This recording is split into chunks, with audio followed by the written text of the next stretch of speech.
로마서 15장을 오늘 다 보는데 로마서 15장 20절에서 33절까지입니다. 로마서 15장 20절에서 33절까지입니다. 315페이지에 있습니다.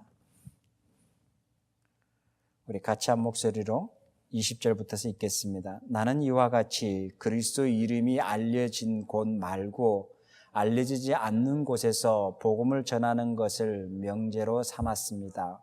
나는 남이 닦아놓은 터 위에다가 집을 짓지 않으려 하였습니다. 성경에서 이렇게 기록된 바 그의 일을 알지 못하던 사람들이 보게 될 것이요 듣지 못하던 사람들이 깨닫게 될 것이다 한 것과 같습니다. 그래서 내가 여러분에게 가려고 하였으나 여러 번 길이 막혔습니다. 그러나 이제는 이 지역에서 내가 일해야 할 곳이 더 없습니다.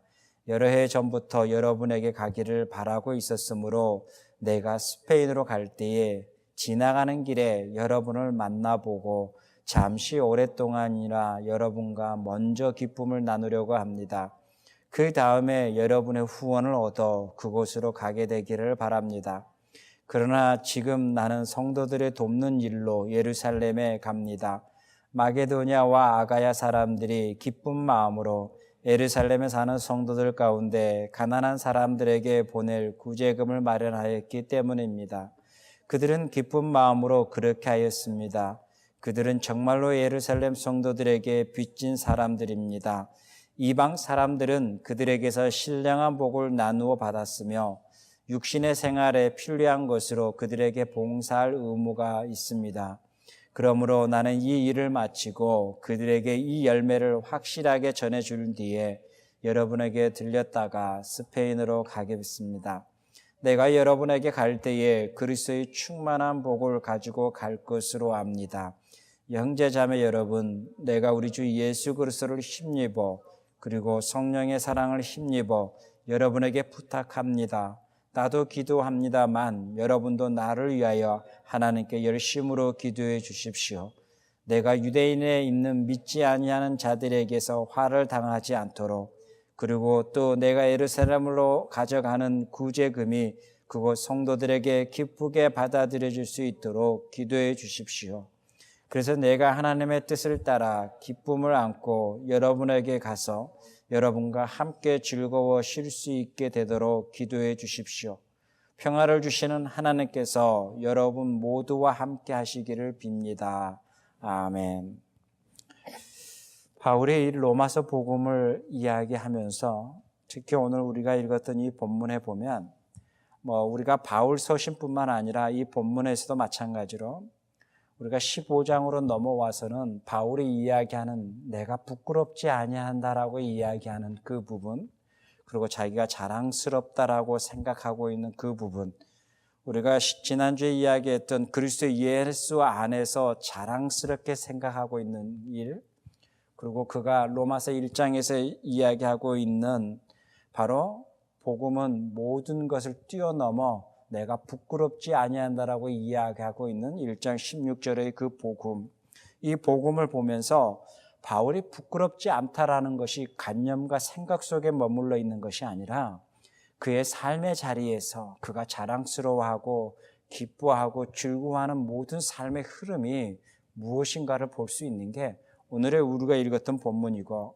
그리고 바울의 모든 서신에서 보면 바울이 얼마나 자랑스러우고 즐거워했던 일인가, 우리가 봤을 때는 고통스러운 일이고 위험한 일이고 그리고 힘든 일인 것처럼 느껴지지만 바울 스스로가 내면 속에서는 그것이 기쁨이었고 즐거움이었고 그것은 어느 것도 막을 수 없는 그 안에서만 자기 스스로만 고백할 수 있는 행복한 일이 바로 이 복음 전하는 일, 예수 그리스도의 복음을 자랑스럽게 이야기하는 일, 이것이 바울의 복음의 사역이었다는 겁니다. 그러면 이제 바울이 전하는 복음의 사역이 그러면 자랑스러웠다는 게 뭐냐라고 했을 때에 우리는 복음을 전하는 이야기, 복음을 전하는 스토리만 자랑스러운 게 아니라 그의 모든 삶 속에서 어렵고 힘든 사람들을 섬기는 일, 가난한 자들을 돌보는 일, 그리고 힘들어하는 곳을 향해서 그 수고함을 마다않고 달려가면서 그들에게 복음 전하는 것뿐만 아니라 그들을 섬기는 일, 이 모든 것을 총체적으로 복음이라고 이야기하는 겁니다. 그냥 입으로만 전달하는 복음이 아니라 총체적인 복음, 그가 자랑스러워하는 예수 그리스도 안에서 자랑스러워하는 이 복음은 총체적인 것을 이야기한다라는 것입니다. 필요한 곳을 향해서 끊임없이 그곳을 향해서 마다하지 아니하고 달려가고 있는 그의 삶의 시간들, 그리고 어려운 이들을 향해서 구정금을 모아서 달려가고 있는 그들의 삶의 이야기들, 그리고 그곳을 향해서 몸으로 섬겨주고 있는 그의 이야기들, 그것뿐만 아니라 해당 안에서 그 유대인뿐만 아니라 이방인들에게도 예수 그리스도의 복음의 이야기를 전하고 있는 이 모든 부분, 이 모든 것을 총체적으로 바울은 복음이라고 이야기합니다. 우리가 복음 그러면 예수 그리스도만 복음을 하는 것이 아니라 바울은 이 모든 수고함까지도 복음이라고 이야기합니다. 예수 그리스도가 이 땅에 오시기까지의 모든 수고함까지도 복음의 총체적인 것처럼 바울이 전하는 이 복음은 교회 안에서만 머물러서 설교 시간에만 전하는 복음이 아니라 삶의 모든 자리에까지도 그 수고함까지도 복음이라는 것입니다. 그러기에 바울은 뭐예요? 이것을 자랑스럽다라고 이야기합니다. 예루살렘에 올라가는 것을 마다하지 아니하고 오늘날처럼 비행기를 타고 가는 것도 아니고 배편이 돼 있는 것도 아니고 직접 걸어야 되고 직접 많은 위험을 감수해야 됨에도 불구하고 그것 수고함도 마다하지 아니하고 그것이 필요한 곳이라면 기꺼이 달려가는 이 모든 것, 이것이 바로 복음의 총체적인 거라는 것입니다.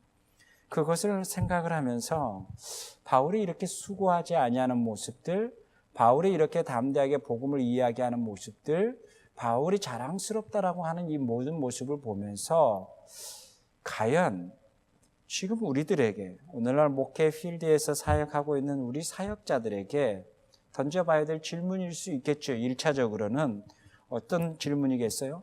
우리는 정말 자랑스러워하고 있는 것인가? 정말 우리는 예수 그리스도의 복음 전하는 것을 자랑스러워하고 있는 것인가? 그리고 가난한 자를 섬기고 어려운 자들을 섬기고 그들을 향해서 구제하고 있고 그들을 향해서 그것을 기쁨으로 나눠주기 위해서 수많은 수고함도 마다하지 아니하고 그 위험을 감수하면서 기쁨으로 달려가고 있는 것인가? 그 모든 삶의 부분 속에서 그것을 섬기기 위해서 우리는 기쁨으로 지금 섬겨가고 있는 것인가? 그것을 자랑스러워하고 있는 것인가라고 하는 이 질문을 1차적으로 이제 우리의 목회 필드에 있는 우리들에게 던져봐야 될 부분인 거죠. 과연 자랑스러워하고 있는 것인가? 과연 우리는 그러한 기쁨과 수고함을 정말로 하고 있는 것인가? 구제뿐만 아니라 가난한 자뿐만 아니라 복음이 필요한 곳을 향해서 기쁨으로 수고해서 그 땀 흘려서 그들에게 전달하는 것뿐만 아니라 그들에게 복음을 전하는 것뿐만 아니라 이 모든 것에 우리는 자랑스러워하고 있는 것인가? 이 질문을 많이 던져봐야 될 부분인 거죠. 이 질문을 던져봤을 때 머뭇거려지는 거죠. 바울처럼 이렇게 자랑스러워하지 않고 과연 우리는 이제 자본주의 물결에 편리함에 물들여져 있어서 우리는 그냥 생색내고 있는 것은 아닌가? 정말 그 사람들을 섬기려고 가고 있는 것인가? 아니면 그것을 생색내려고 하는 것인가? 정말로 그 가난한 자를 향해서 구제하면서 가고 있는 이 모든 것도 총체적인 복음인데 이것 또한 자랑스러워하고 있는 것인가? 이것 또한 열심히 기쁜 마음으로 섬기고 있는 것인가? 이것은 우리들에게 던져봐야 될 질문인 거죠. 평신도들은 그렇지 않겠지요. 평신도들은 제3세기에 대한 복음에 대한 열정들, 그 준비함들, 그 수고함들을 너무 많이 하는 걸 봅니다. 그래서 며칠 동안 준비하고 BBS도 준비하고 그 아이들을 위해서 무엇을 할 것인가라고 하는 게임도 준비하고 선물도 준비해서 정말로 간절한 마음으로 이제 가게 됩니다. 그렇게 간절한 마음으로 가서 열심히 그들을 가서 섬기고 가슴 아파하고 정말로 왠지 미국 땅에 사는 것이 미안한 마음이 들 정도로 정말 그들에게 빚진 자다라고 하는 복음의 빚진 자를 경험하게 되지요. 그렇게 해서 오는 아름다운 평신도들도 있고 또 아름다운 목회자들도 있습니다. 그런데 이것이 이제 해가 지나면서 그러한 마음이 점점점 무뎌져 가는 거죠. 무뎌져 가고 왠지 그 마음이 처음의 마음이 아니라 이제 조금씩 달라지는 마음들이 조금씩 달라져 가는 그 마음들을 보게 되는 거죠. 그것이 평신도뿐만 아니라 우리 목회자들도 마찬가지겠죠. 그러한 모든 부분 속에서 바울의 이야기를 보면서 제일 부담스러운 거죠. 이 복음을 좀, 이 5장 이 부분을 좀 패스할까? 막 이런 고민이 많이 되는 거죠. 왜냐하면 이 복음을 그대로 이야기하게 되면 우리가 들춰야 될 부분이 너무 많다라는 거죠. 바울은 일단은 17절에 보면 자랑스럽다라고 이야기합니다. 나는 하나님의 섬기는 일, 예수 그리스도 안에서 자기는 자랑스럽게 생각한다라고 하면서 그의 사역들을 열거를 합니다. 그리고 오늘 20절부터 33절에 보면 구체적으로 나와 있지요. 자기는 복음이 전하지 아니하는 곳에 달려가는 것을 머뭇거리지 아니하고 자기는 그곳에 달려가서 복음을 전했다라고 21절에도 이야기하고 있고 그리고 20절에도 이야기를 하고 있습니다. 그것뿐만 아니라 바울은 또 이런 이야기를 하죠. 바울이 로마를 가기를 굉장히 간절히 원했는데 이제 우리가 16장에 가면 로마에 있는 성도들 이름을 일일이 열거를 합니다. 그것은 무엇을 이야기하냐면 그 숫자가 무려 30명이라는 숫자를 바울이 일일이 열거를 한다라는 것은 우리가 이렇게 생각해 볼 수 있지 않겠어요? 바울이 그 성도들을 일일이 기억하면서 기도하고 있었고 로마 교회 성도 100명밖에 되지 아니하는 성도들이지만 그 가운데 30명에 넘는 성도들을 일일이 기록을 하면서 기억을 하면서 그들에게 안부를 전하고 있고 그들에게 하나님의 기쁜 소식을 전하기를 간절한 마음뿐만 아니라 그들이 일거수일투족까지 기억하고 기록하는 것은 그들을 향해서 바울이 끊임없이 날마다 기도하고 있었고 함께 있지는 못했지만 떨어져 있음에도 불구하고 그들을 향해서 기도하는 마음이 있었기에 그들의 안부뿐만 아니라 그들의 생활의 이 구체적인 부분까지도 바울이 알고 기록하고 있다는 것입니다. 자, 바울이 얼마나 기쁜 마음이겠습니까? 바울의 복음은 그들을 알고 그들의 가정사까지 알면서 구체적으로 기도하고 있고 그들이 어떻게 신앙이 성장되고 있는지 아주 신실한 이다라고 이야기하면서까지 구체적으로 이야기하는 내가 그들에게 빚졌다라고 이야기하면서 구체적으로 이야기하는 그 16장의 이야기는 바울이 얼마나 로마 성도들을 향해서 기도하고 있었고 관심을 가지고 있었고 그리고 그들을 향해서 얼마나 하나님의 기쁜 이야기를 전하고 싶어 하는가를 알 수 있는 내용이죠. 오늘 그 이전에 15장 마지막에 보면 바울이 그들을 향하는 그 마음뿐만 아니라 또 그들이 후원해 주는 그 재정까지 그리고 다른 교회에서 재정해 주는 그 후원의 그 재정까지를 가지고 예루살렘에 있는 교회를 향해서 그 어려워하는 이들을 향해서 섬기기를 마다하지 아니하고 수고하는 그 모습을 보면서 우리가 한번 점검해야 될 부분이 많은 거죠. 구체적으로 한번 볼까요? 23절에 보면 이렇게 이야기합니다. 그러나 이제는 이 지역에서 내가 일해야 할 곳이 없습니다. 여러 해 전부터 여러분에게 가기를 바라고 있었으므로 내가 스페인으로 갈 때에 이제 잠시 여러분에게 들리겠습니다. 라고 이야기를 합니다. 그러면서 바울이 무엇을 이야기하냐면 중요한 것은 그들에게 잠시 들려서 내가 경험했던 하나님의 기쁜 소식들 그리고 복음을 전하면서 하나님의 놀라운 일들 그리고 당신들의 삶 속에서 임하셨던 하나님의 놀라운 이야기를 듣고 싶어하는 것뿐만 아니라 나의 삶 속에서도 일하셨던 하나님의 놀라운 이야기를 기쁨으로 교제하고 나누기를 원합니다. 이것이 뭐예요? 바울이 그들을 만나기를 원하는 모습이라는 것이죠. 그러면서 25절에 지금 나는 성도들을 돕는 일에 예루살렘으로 올라갑니다. 라고 이야기합니다. 예루살렘 교회는 Mother's Church라고 하죠. 예루살렘 교회는 초대교회 우리가 사도행전에서 이야기하는 내용처럼 그들이 각자의 모든 것을 들어서 이제는 구제하는 데 어려운 일을 돌보는 데에 모든 것이 전심전력을 합니다. 그들의 재산의 한 부분을 나눠서 그 부분을 나눠가지고 그들이 어려운 이들을 또 고아와 가부들을 돌보는 일에 힘을 쓰기 시작하죠. 그러다 보니까 교회가 숫자가 더 많아집니다. 어떤 숫자가 많아지냐면 우리가 잊지 말아야 돼요. 자칫 우리가 오해되는 게 뭐냐면 이 숫자가 많아진다, 부흥이다 라고 이야기하고 이렇게 하면 부흥이 되는구나 라고 잘못 툴을 배우거나 신학교에서 늘 이렇게 가르치는데 이건 잘못된 것 같아요. 그 부분이 아니라 숫자가 많아진다라는 것은 섬기는 일의 숫자가 많아진다라는 것입니다. 정말 구제해야 될 사람들이 너무 많다라는 것이죠. 그들의 정말 헐벗은 것을 도와줘야 되고 가난한 자를 돌봐줘야 될 게 너무 많은 거죠. 그래서 그들이 교회 안에 모입니다. 누가 모입니까? 가난한 자들이 모이는 거죠. 헐벗는 이들이 모이는 거죠. 고아와 가부들이 모이는 거죠. 그 고아와 가부들이 모였을 때에 얼마나 많은 재정이 필요하겠습니까? 그 재정을 쏟아붓기 시작을 합니다. 그들을 먹여야 되겠죠. 그들을 입혀야 되겠죠. 그들을 교육시켜야 되겠죠. 그래서 교회가 그 일에 포기하지 않습니다. 모든 재정을 쏟아붓습니다. 그래서 예루살렘 교회가 어렵게 시작을 합니다. 재정이 이제는 막 동이 나기 시작을 합니다. 그 이야기와 그 소문이 이제는 다른 지역으로, 이방인 그 지역으로 퍼지기 시작을 하는 거죠. 고린도에도 퍼집니다. 그 다음에 로마에까지도 퍼지죠. 또 마게도냐, 아가에도 그 소문들이 퍼지죠.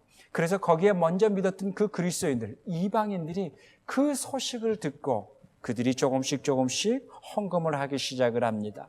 그래서 헌금을 모으기 시작을 해서 행여나 누가, 그전에는 인편이 밖에 없었으니까 누가 예루살렘으로 가는 사람이 있다면 그 사람을 통해서 그것을 모아서 전달하기 시작을 합니다. 오늘 본문에 보면 이제는 바울이 그 일을 하고 있죠. 직접 자기가 이제는 그 모아지는 헌금을 가지고 헌금을 가지고 이제는 예루살렘 교회로 가고 있습니다. 그 이야기는 보면서 우리가 느낀 것은 뭐냐면 예루살렘 교회 또한 어떤 일이 벌어졌죠?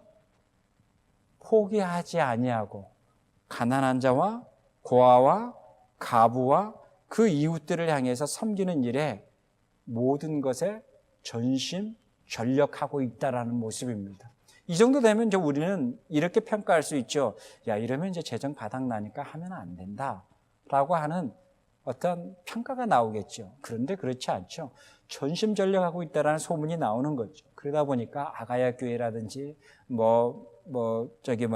마케도니아 교회라든지 고린도 교회라든지 주위에 있는 교회들이 뭐예요? 조금씩 모아가지고 보내기 시작하는 거예요.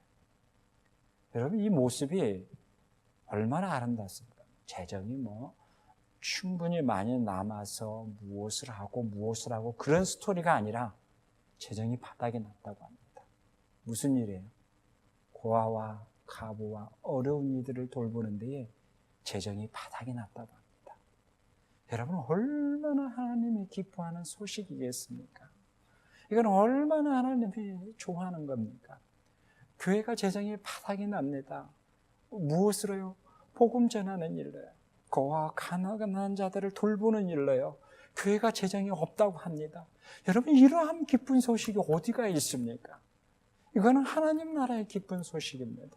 그래서 다른 이들이 그것이 빚진 자의 마음으로 조금씩 헌금을 하기 시작하고 그것을 향해서 예루살렘 교회를 나눕니다. 그럼 예루살렘 교회는 그 재정을 받아서 여러분, 이번에 아가야 교회가 이것을 헌금해 주셨습니다. 이번에는 마게도냐 교회가 헌금해 주셨습니다. 그래서 그 헌금을 가지고 뭐예요? 건축하는 일에 힘쓰는 것이 아니라 그것을 가지고 속되게 엄한 짓 하는데, 뻘짓 하는데 힘쓰는 게 아니라 가난한 자들과 고아와 가부와 그 어려운 자들을 향해서 섬기는 일에 기꺼이 또 쓰게 됩니다. 또한 재정이 바닥났다는 소문이 또 퍼지게 됩니다. 그러면 또 이방인에 있는 그 그리스도인들이 모아서 또 다시 재정을 하게 됩니다. 이것이 뭐예요? 얼마나 아름다운 교회의 모습입니까? 너무너무 가난한 자와 어려운 자들과 힘든 이들을 향해서 재정을 다 쏟아부어서 더 이상 우리가 교회를 유지할 수가 없습니다 라고 해서 만약에 흩어진다면 아마 하나님은 얼마나 천상의 교회가 아름다운 교회의 모습이 아니겠습니까? 이 땅에서의 이런 교회들이 나타나면 얼마나 좋겠습니까? 다른 사람들을 섬기다가 탈진하다가 다른 사람들을 이렇게 하다가 모든 것이 바닥이 나서 더 이상 교회가 유지될 수가 없습니다 라고 한다면 아마 이런 교회의 소식은 우리가 듣지는 못하고 싸움하고 갈라지고 뭐해서 누가 재정을 이렇게 해서 이렇게 됐다라는 소식만 지금 우리 현대에서 듣는 스토리가 됐습니다. 여러분, 복음은 바로 이게 복음의 능력이라는 것입니다. 자본주의 능력은 재정이 30%가 세이브가 되고 40%가 세이브가 되고 그리고 그 재정이 세이브가 돼서 어느 순간에 그 재정으로 말미암아 어떠한 것을 이루어 나가고 이것이 자본주의 교회의 논리라고 한다면 하나님 나라의 교회의 논리는 재정이 바닥이 납니다. 어떤 일로요? 목사로 다른 사람들로 풍요로움으로 바닥이 나는 게 아니라 구제로 말미암아 다른 사람들을 섬기는 것으로 말미암아 이런 것으로 재정이 바닥이 난다고 합니다. 여러분 이 두 가지 교회의 모습을 보면서 현대교회의 논리는 재정의 원칙은 30%는 재정을 세이브하고 40%는 재정을 세이브하고 다른 10%는 선교주로 가게 되고 20%는 이렇게 하고 30%는 교육자 사례부로 가게 되고 이런 재정 파이낸스 그룹들을 만들어가는 것이 현대교회라고 한다면 지금 1세기에서 있었던 이 하나님 나라의 교회는 그 논리가 아니라 기쁨으로 자랑스러워하면서 그 복음을 전하는 일에 전심전력하고 있고 그리고 그 재정의 모든 부분을 할 수만 있으면 모을 수만 있으면 가난한 자와 고아와 가부들을 위해서 했다라는 것입니다. 여러분 1세기에 이러한 복음의 혜택을 받은 사람들 1세기에 이런 복음의 이야기를 듣던 사람들로 말미암아 이제는 기독교의 복음이 전해지기 시작하지 않겠습니까? 이것이 이제 복음이었다라는 거예요. 할 때 우리가 한번 의문을 던져봐야 될 것 같아요. 뭐라고 의문을 던져보냐면 그렇다면 예루살렘 교회는 교회 등록한 사람들만 구제를 했을까? 먹여줬을까? 같이 떡을 떼었을까? 교회 예루살렘 교회 멤버가 아닌 사람들은 했을까 안 했을까? 교회 예루살렘 교회 성도가 되든 안 되든 간에 그 성도라는 교회라는 공간에 오게 되면 교회에서 끊임없이 음식을 공급했을까? 여러 가지 의문을 했겠죠. 현대교회는 그렇죠. 멤버가 돼야 되고 어떻게 돼야 되고 이렇게 돼야 되고 이렇게 돼야 되지만 여기는 그리스도인이 아님에도 불구하고 그 멤버가 아님에도 불구하고 그들을 섬기는 일에 대해서는 모든 것은 전심전력했다라는 것입니다. 그들이 받든 안 받든 그들이 변하든 변하지 아니하든 그것을 섬기는 일에 전심전력했다라는 거죠. 왜 그럴까요? 이게 복음이기 때문에 그렇다는 겁니다. 복음은 소대도 이야기했지만 총체적인 것입니다. 예수 그리스도를 믿습니다. 오늘 구원받았습니다. 이것이 복음이 아니라는 것이죠. 복음은 총체적인 것입니다. 우리의 모든 삶의 총체적인 부분이 복음입니다. 바울의 모든 총체적인 삶이 복음이었습니다. 구제하는 것, 저 사람을 섬기기 위해서 수많은 수고를 하고 물을 건너고 산을 넘어서 그 같은 모든 삶의 자리까지도 그것이 복음이라는 것입니다. 내가 저 사람을 섬기기 위해서 무엇을 준비하는 이 모든 생각과 가정까지도 복음이라는 것입니다. 복음은 우리의 모든 삶의 자리가 복음이라는 것입니다. 여기에만 보여지는 것만 복음이 아니라 보여지지 아니하는 무대 뒤편은 복음이 아니라는 것이 그런 이원화된 논리가 아닙니다. 무대 위에든 무대 뒤편이든 모든 것을 수고하고 땀 흘리고 하는 그 한편의 드라마틱한 하나님의 복음이 이것이 총체적이라는 것입니다. 그래서 복음은요, 그 모든 수고함 속에 있기 때문에 복음이 전해진다라는 것입니다. 예수 그리스도의 복음이 그렇다라는 것이죠. 하나님 나라의 복음이 그렇다라는 것이죠. 우리의 눈에 보이는 것만이 복음이 아니라 눈에 보이지 아니하는 그 수많은 수고함들, 영적인 세계에서 기도하고 있는 수많은 기도의 이야기들, 그리고 우리를 위해서 끊임없이 수고하고 기도하고 있는 그 성령의 내주하심들, 그리고 또 다른 사람들을 통해서도 끊임없이 수고하고 있는 보이지 아니하는 그 손길들, 그 손길들에 의해서 우리가 복음을 경험했다라는 것입니다. 그 복음의 경험이 이제는 우리들의 삶의 자리에까지도 임한다라는 것입니다. 바울의 이 이야기는 그래서 바울이 이렇게 30절에 이야기합니다. 형제자매 여러분, 내가 우리 주 예수 그리스도를 힘입어서 그리고 성령의 사랑을 힘입어서 여러분에게 부탁합니다라고 이야기합니다. 바울의 모든 삶의 이야기는 보면 늘 그 안에 두 가지를 이야기합니다. 우리 주 예수 그리스도를 힘입어.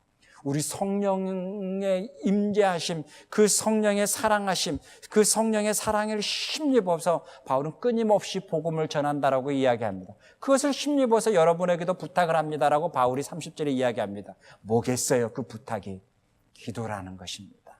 이 복음은 바로 이렇다라는 것입니다. 바울 한 사람의 뛰어남의 복음의 엑스가 아니라, 바울 한 사람의 뛰어난 언변술의 복음의 능력이 아니라, 바울은 끊임없이 예수 그리스도의 사랑, 성령의 사랑으로 힘입어서 여러분에게 기도를 부탁합니다. 그리고서 그 수많은 이들이 그 기도를 하는 이 복음의 총체적인 것이 함께 어우러졌을 때에 복음이 전해진다라는 것입니다. 복음은 뛰어난 머리로, 뛰어난 언변술로 이루어지는 것이 아니라 바로 예수 그리스도의 사랑에 힘입고 성령의 사랑에 힘입어서 기도의 부탁을 받고 기도하고 있는 수많은 무명의 인들, 무명의 그리스도인들, 그 무명의 사람들의 그 수고함과 땀 흘림과 그들의 연보로 말미암아 복음이 총체적으로 전해진다라는 것입니다. 그렇게 바울은 알고 있습니다.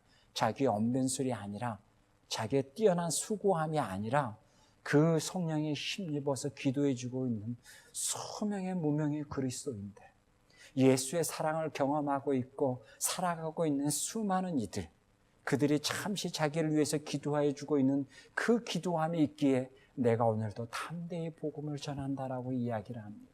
그러게 나는 오늘도 담대히 예수 그리스도의 복음을 자랑스러워하고 있고 이 복음에 대해서 자기는 부끄러워하지 않는다라고 이야기합니다. 그러게 이 복음은 모든 사람들을 변화시킬 수 있는 능력이 있다라는 것을 바울은 경험했다라고 이야기하고 있고 담대히 복음을 전한다라고 이야기를 합니다. 그러면서 바울이 33절에 이렇게 이야기하죠. 평화를 주시는 하나님께서 여러분 모두와 함께 하시기를 빕니다. 바울은 그냥 입 바른 소리가 아니죠.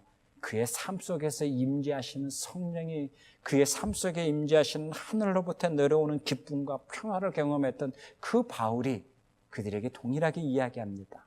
평화를 주시는 하나님께서, 나에게 주시는 그 은혜의 하나님께서 동일하게 여러분에게도 그 은혜가 있기를 원합니다 라고 하면서 16장에 가서 바로 30명이 넘는 숫자가 나옵니다. 여기에 가운데는 여자 사도도 나올 것이고, 보수적인 교단은 인정을 안 하지만 사도라는 의미가 뭔지 아시죠? 예수님의 제자를 사도라는 것이 아니라 예수님의 부활을 목격했던 사람들, 예수님의 부활을 목격했던 사람들, 여기에도 여자들도 있지 않았겠어요? 이 여자들도 많았었겠죠. 그래서 이제 그들이 뭐예요? 그 부활을 목격하고 난 다음에 그 소식을 전하는 사람들, 이것을 우리는 사도라고 이야기를 합니다. 근데 이제 전통적인 교회는 여자를 이제 그렇게 인정을 안 하죠. 어쨌든 간에 바울은 그것을 인정을 합니다. 그러면서 심리학적으로 가서 한 사람 한 사람 이름을 열거하면서 안부를 전하기 시작을 하죠. 어쨌든 이 모든 부분 속에서 바울이 기억하는 것은 복음은 이렇게 여러 사람들의 수고함과 그 무명의 그리스도인들의 수고함 속에서 어울려져서 복음이 총체적으로 전해지고, 그리고 그 복음의 총체적인 복음은 한 사람으로 되는 것이 아니라 여러 사람으로 함께 이루어진다. 이것이 뭐예요? 공동체라는 것입니다. 교회라는 공동체도 마찬가지겠죠. 교회라는 공동체의 복음도 어떻게 전해지겠습니까? 우리의 삶의 자리에서부터서 전해지겠죠. 삶의 대화에서부터서 전해지겠죠. 그냥 설교만이 복음은 아니겠죠. 우리의 삶의 모든 총체적인 것들이 복음이겠죠. 그 모든 부분이 뭐예요? 바울이 이야기하고 있던 로마서에서 이야기하고 있는 복음이라는 것입니다. 그러게 우리 성도들도 삶의 자리에서 사람들과 아름다운 관계가 있기를 원합니다. 믿지 아니하는 사람들에게 내가 오늘 저 사람에게 꼭 복음을 전해야지, 내가 오늘 쇼부를 봐야지, 절대 이렇게 하지 마시기 바라겠습니다. 그것은 오만입니다. 복음은 한순간에 하나님의 성령이 그 사람을 어루만져서 그 사람의 마음을 열게 하고 그 사람이 그 마음속에 스며들었을 때 복음이 그 안에 내재하는 겁니다. 내가 전달했다고 해서, 내가 문서로 줬다고 해서, 내가 뛰어난 언변술을 하고 해서 그 사람이 설득당한다고 생각하지 마십시오. 설득은 성령이 하는 겁니다. 그러면 우리는 뭐 할까요? 이런 이야기 하죠. 우리는 아름다운 관계를 맺는 것입니다. 그 사람과 아름다운 친구가 되는 것입니다. 벗이 되는 것입니다. 그가 슬플 때 함께 위로할 수 있는 벗이 되는 것입니다. 친구가 되는 것이죠. 그래서 우리는 믿는 사람뿐만 아니라 믿지 않는 사람도 친구가 많아야 됩니다. 그 사람들과도 이야기가 통해야 됩니다. 그 사람들과도 대화가 통해야 됩니다. 예수 믿는 사람들을 안 만나려고 하는 이유 아시죠? 먼 이야기밖에 안 하니까요. 그런 이야기가 아니라 그 사람들과도 대화가 통할 수 있고 그 사람들과도 이야기할 수 있고 그 사람들에게도 이야기를 들을 수 있는 그런 넉넉한 마음의 소유자가 되어야 됩니다. 성령님은 그러십니다. 우리 안에 내재하셔서 그렇게 넉넉한 마음의 소유자가 되게 하십니다. 그래서 그 사람들의 벗이 되게 되고 친구가 되게 됩니다. 그래서 어느 순간에 기회가 된다면 그에게 예수의 이야기를 전할 수 올 때가 오겠지요. 우리는 그것을 간절한 소망으로 기다립니다. 그래서 어느 순간에 복음이 전해질 때가 오겠죠. 당연히 이멜전시적인 복음이 있어야 되겠죠. 오늘 급한 사람, 곧 임종을 앞두고 있는 사람, 정말 이제는 못 만날 사람에게는 꼭 복음의 이야기를 전해야 될 때가 있겠죠. 그러나 지금 우리와 더불어 살고 있는 사람들에게 내가 오늘 당장 쇼부를 봐야 되겠다라는 다급한 마음이 아니라 그 사람과 아름다운 인간관계, 공동체 안에서 살아가고 있는 삶의 이야기들, 그 삶에 대한 이야기들 속에서 어느 순간에 성령님이 내재하셔서 복음을 전할 수 있는 기회가 오겠지요. 그 기회를 볼 수 있는 사람은, 그것을 소망을 품고 기다리고 기도하는 사람은 기회를 볼 수가 있습니다. 그러나 그것을 소망하지도 아니하고 품지도 않은 사람은 그것이 기회인지 아닌지도 알지도 못합니다. 바로 우리가 예수 그리스도에 대한 복음을 간직하고 있고 소망하고 있다면 우리 공동체 안에서 누군가 만났을 때 한 기회가 나에게 왔음을 느끼게 되겠죠. 그럴 때 우리는 복음을 전합니다.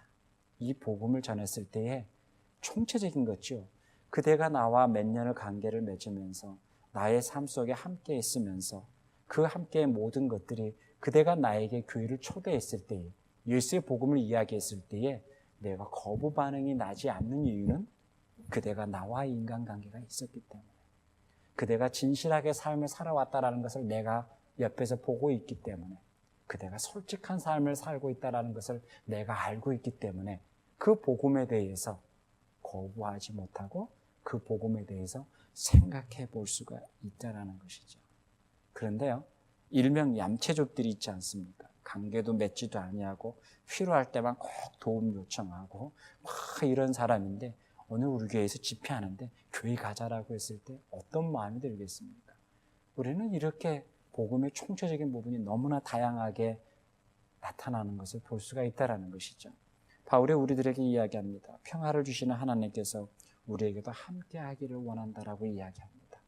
평화를 주시고 그 기쁨을 주시는 하나님께서 우리에게도 함께 하기를 원합니다. 그래서 우리의 삶 속에서도 함께 더불어 평화를 누릴 수 있고 함께 더불어 살아갈 수 있는 공간, 더불어 함께 살아갈 수 있는 우리의 이웃, 그것이 뭐예요? 총체적인 복음의 출발이라는 것입니다. 그러한 삶을 지금 행복하게 살고 계십니까? 그러한 삶을 지금 더불어 살고 계십니까? 이것이 뭐예요?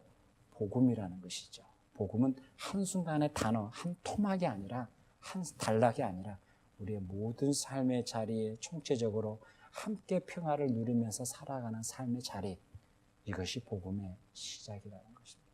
기도하겠습니다. 하나님 아버지, 감사합니다. 우리들의 삶에 함께 해주셔서 날마다 우리가 복음을 경험할 수 있고 복음을 이해할 수 있고 우리의 삶의 자리에서도 함께 평화를 누릴 수 있고 기쁨을 누릴 수 있는 우리의 이웃들이 있습니다. 우리의 지체들이 있습니다. 그들과 함께 생활할 수 있고 함께 이야기할 수 있고 함께 대화할 수 있는 넉넉한 마음 또한 우리에게 주시기를 원합니다. 감사합니다. 예수님의 이름으로 기도하옵나이다. 아멘.